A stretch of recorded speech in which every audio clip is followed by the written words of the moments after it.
অভিজ্ঞতা শেয়ার করবেন শ্যামল মামা।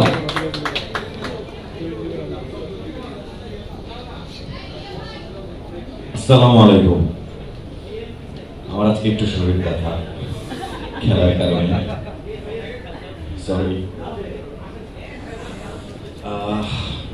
শুরুতেই বলতে চাই, আমি বিশ্বাস করি কোনো মানুষ যদি কারো ক্ষতি করতে না চায় তার উপর কেউ রেগে থাকতে পারে না। আমার কিছু ভাইরা নিশ্চয়ই আমার উপর একটু মনক্ষুণ্ণ, কিন্তু আমি আসলে এটা বলতে চাই যে তারা কেউই আমার দূরের কেউ না, খুবই কাছের আপনজন, এবং তারা যারা আমাকে চেনে তারা বুঝবে আমার বিষয়টা। সো আমি তাদেরই লোক। আমি ভালো কমিউনিকেশন করতে পারি না আপনাদের সাথে, এটার জন্য আমি সরি, বাট আমি বিশ্বাস করি কাজ দিয়ে আমি আপনাদের সাথে কমিউনিকেশন করব এবং কাজ দিয়ে আসলে কথা বলতে চাই। আপনাদের যত রাগ আমি আমার কাজ দিয়ে সেটা ভাঙাতে চাই, আর কোনো কিছু চাই না জীবনে। এটা দিয়ে শুরু করলাম।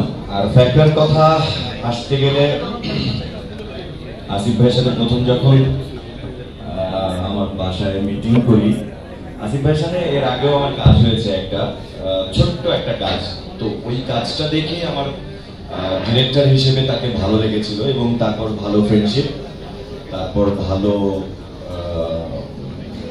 মানে কমরেড আমি বলবো, সহযোদ্ধা।